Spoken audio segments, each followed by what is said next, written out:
उपाध्यक्ष रंजन वर्मा जी, जिला उपाध्यक्ष प्रदीप पंजियार जी, जिला वरीय महासचिव अनूपलाल यादव जी, जिला महासचिव नीतीश राव जी, विनोद ठाकुर जी, आज़ाद मुखिया जी, सुनील कुमार जी, मुकेंद्र यादव जी, अफरोज साहब और यहाँ उपस्थित तमाम माननीय मुखियागण, आप लोग की इस इनकलाबी लड़ाई जो लोकतंत्र की लड़ाई है, इस लड़ाई के लिए मैं आप सबों को अपनी पार्टी की ओर से लाभ सलाम करता हूँ, इनकलाबी सलाम करता हूँ। हम इसलिए आपको सलाम करते हैं कि आज लोकतंत्र का संकट सबसे गहरा संकट देश में है। आप मुखिया हैं और पंचायती राज की जो संस्था स्थापित हुई थी वो इस लिहाज से स्थापित की गई थी कि गांव का जो गरीब से गरीब आदमी है, गांव का जो अंतिम आदमी है, उसकी भी शासन प्रशासन में भागीदारी हो, विकास कार्यों में भागीदारी हो और वो अपने गांव का निर्णय, अपने पंचायत का निर्णय अपने मुखिया के माध्यम से कर सके। लेकिन आज देखते हैं कि जो मुखिया लोगों को पुराने समय में अधिकार था, उन तमाम अधिकारों में कटौती कर दी गई है। आपके सामने कोई गरीब आदमी अगर मर जा रहा है, उसके परिवार के लिए दाह संस्कार की व्यवस्था करनी है, तो आपके पास कुछ रिजर्व फंड होता था, वो भी आज की तारीख में आपके पास नहीं है कि उसको आप मदद कर सकें। इतनी बेबसी है। आप अपने गांव में यदि कोई सिंचाई का नाला है और उस सिंचाई के नाले को आप सफाई कराना चाहते हैं, तो यहाँ से एनओसी लिए, वहाँ से एनओसी लिए और इसमें एनओसी के चक्कर में आपके गांव की पूरी फसल बर्बाद हो जा रही है और मुखिया लोग की स्वायत्ता का कोई मतलब नहीं रह गया है। तो ये हम कहना चाहते हैं कि आपके गांव में अगर बाढ़ आ रही है और बाढ़ के लिए तत्कालिक कुछ काम करना है, तो उसके लिए आपके पास अगर कोई इस ढंग की योजना नहीं है, इतनी स्वायत्ता नहीं है कि आप बाढ़ के लिए तुरंत रोकने के लिए कुछ इंतजाम कर सकें, तो गांव के जो मुखिया लोग हैं जिनके पहले बहुत सारे अधिकार थे, उन तमाम अधिकारों में, उनके लोकतांत्रिक तमाम अधिकारों में कटौती कर दी गई। और एक तरह से आप मुखिया लोगों को, हम समझते हैं तमाम जनप्रतिनिधियों को एक तरह से ठप्पा मोहर कि केंद्र अपनी योजना बनाएगी और उस योजना के तहत अफसर लोग उसको संचालित करेंगे और मुखिया जी लोग का काम होगा उसको भी लागू कराना। क्या यही है ना? यही है ना? तो आपकी एक तरह से स्वायत्ता का जो सवाल है, लोकतंत्र का सवाल है कि हमारे पंचायत में क्या चाहिए, क्या नहीं चाहिए, ये तमाम चीजें आपको खत्म हो गई। आपके यहाँ पानी है प्रचुर मात्रा में, नीचे में भूगर्भ जल का है स्थिति। आप चापाकल आपके लिए इलाके के लिए ठीक था, लेकिन आपको ऊपर से तय कर दिया गया कि नल जल लगाइए और चापाकल की योजना आपको साफ कर दिया गया। आप कोई पहाड़ी इलाके में नहीं थे कि आपको कहीं दूर से पानी लाना है तो नल जल की व्यवस्था करनी होगी, कहीं दूर से पानी निकालना है, ये बात नहीं थी। वो हर जगह उपलब्ध था। आज मान लिया कि नल जल की जो भी समस्या आती है और इसमें तमाम मुखिया लोग और तमाम वार्ड लोग जो भी पंचायती राज से जुड़े हुए तमाम तरह की फजीयत झेलनी पड़ रही है। एक तरह से ऊपर की जो योजना है अब आप पर छोड़ दी गई, अब आपको उसको लागू करना है। यहाँ के लिए तो ज्यादा चापाकल ही ठीक था। क्या सही है कि गलत है? तो ये हम कहना चाहते हैं कि ये जो मुखिया लोग की स्वतंत्रता और लोकतंत्र का जो सवाल है, ये हर मामले में एक तरह से इसको खत्म कर दिया गया है। और आज के दौर में जब से हम समझते हैं कि मोदी की सरकार सामने आई, तब से तो एकदम एक तरह से लोकतांत्रिक तमाम अधिकारों पर हर तरह से कुठाराघात है। आप खुद सोच सकते हैं, जब केंद्र की मोदी सरकार आई, उन्होंने डायरेक्ट आपको सीधे लागू कर दिया नोटबंदी और किसी मंत्री को मालूम नहीं था जो मंत्रिमंडल में थे कि यहाँ नोटबंदी लागू होगी, तो उनके मंत्री बनने की क्या स्वायत्ता थी, संसद का क्या महत्व था। कोई जो मंत्रिमंडल का बैठक ही नहीं हुआ और इतना बड़ा निर्णय ले लिया गया।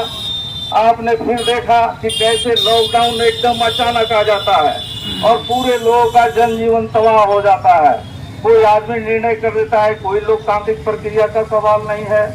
आप फिर देखते हैं लगातार कि आप देखें कि रातों रात एक समय में हुआ कि जम्मू कश्मीर में चुनी हुई सरकार हुआ करते थे, और आपने देखा कि कैसे उसको रातों रात घोषणा कर दिया गया कि अब यहाँ ये चुनी हुई सरकार नहीं है और ये केंद्र सरकार का दिन होगा। कभी आप सुनते हैं कि ऐसा कानून बन जा रहा है कि दिल्ली में जो एक तरह से उसको राज्य का दर्जा दिया गया, और एक तरह से उसके राज्य के दर्जा को खत्म करने के लिए पूरे तौर पे एलजी जो है यहाँ IAS IPS की वो बहाली करेंगे कि कौन किस पद पर रहेगा। आप सोच सकते हैं कि तब वो चुनी हुई सरकार का क्या मतलब है।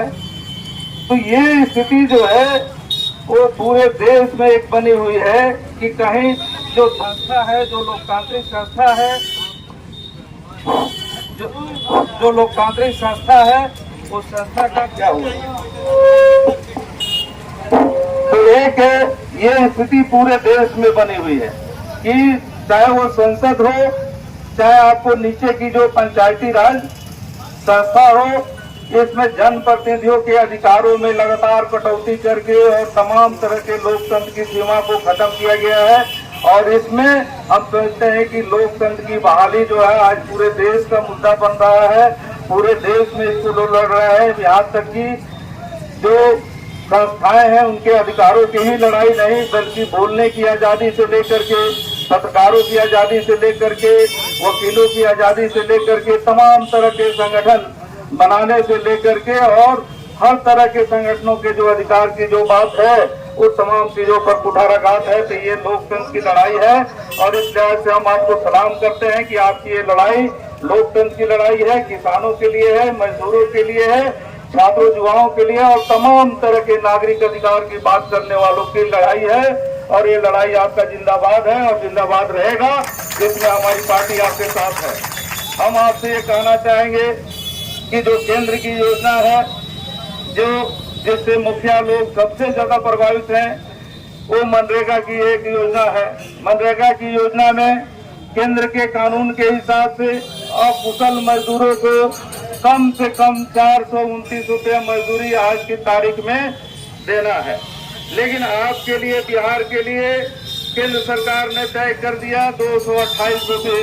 अब आप सोच लीजिए कि आपके बगल में एक मजदूर जा रहा है किसी गरीब आदमी का भी घर बनाने, तो उसको 300 से ज्यादा मजदूरी मिलता है, 400-500 मजदूरी मिलता है। जो निर्माण मजदूर का काम करते हैं, जो खेतों में काम करते हैं, कुदाल चलाते हैं, उनको 300 रुपये से कम कहीं मजदूरी नहीं है। और केंद्र की जो योजना है मनरेगा की, उसमें 228 रुपये है। क्या बात सही है कि गलत है? 300 रुपये से कम मजदूरी है कहीं?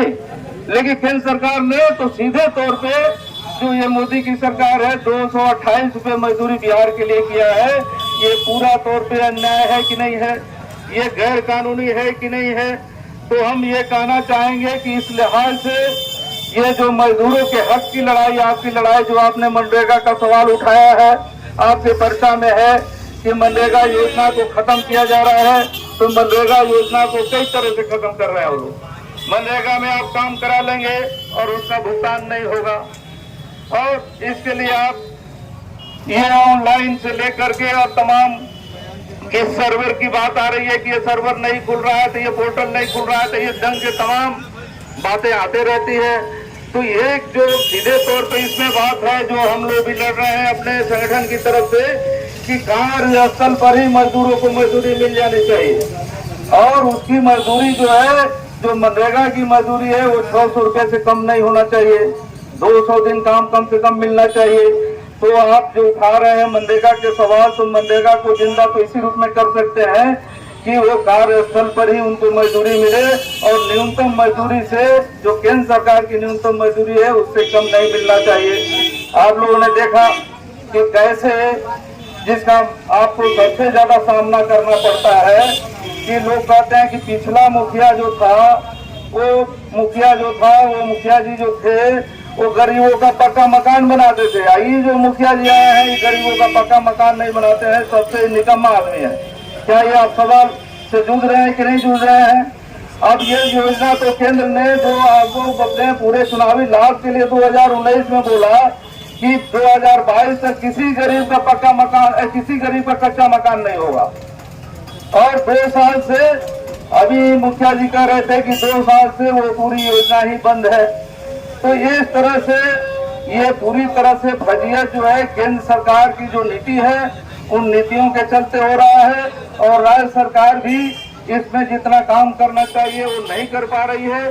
तो हमारी पार्टी के लिए, भाकपा माले के लिए, चाहे वो केंद्र सरकार हो या राज्य सरकार हो, हम हमेशा ही जनता के न्याय के आंदोलन के साथ हैं। अभी आपने देखा कि टीचर की लड़ाई हुई और उस लड़ाई में हमारी पूरी पार्टी जो है वो शिक्षक समाज के साथ खड़ी रही है। आपने देखा कि आशा कर्मियों की हड़ताल रही और उस हड़ताल में आशा लोगों को कुछ जीत भी हासिल हुई। उनको पारितोषिक दिया जा रहा था तो वो मानदेय के रूप में उनको 1500 रुपया और बढ़े, 2500 हुआ। तो हम ये कहना चाहेंगे कि हम उनके साथ थे। तो चाहे वो कोई भी लोकतंत्र का सवाल हो, हक अधिकार का सवाल हो, छात्रों का हो, युवाओं का हो, किसानों का हो, और चाहे वो जनप्रतिनिधियों के सवाल हो, इस तमाम लड़ाई में हम आपके साथ हैं। और हम सरकार से ये जरूर इस बात पर अपना एक अभी की तारीख में हम पत्र लिखेंगे कि मुखिया लोगों की जो जायज मांग है उसको पूर्ति किया जाए, और नवंबर में विधानसभा सत्र चलेगा। इसमें जरूर ये सवाल आपका हम लोग के द्वारा भी होगा, हमारी पार्टी के द्वारा होगा, हमारे द्वारा भी होगा, और हम आपकी इस लड़ाई का समर्थन करते हुए हम आपके एकजुटता का, कि आप सभी लोग एक साथ हैं, एकजुट हैं इस लड़ाई में, हम आपकी इस एकजुटता को सलाम करते हैं। और ये लड़ाई आप जो लड़ रहे हैं इसमें जीत हासिल होगी। इन्हीं बातों के साथ इंकलाब जिंदाबाद। बहुत बहुत धन्यवाद अध्यक्ष जी, संचालन करता हूँ।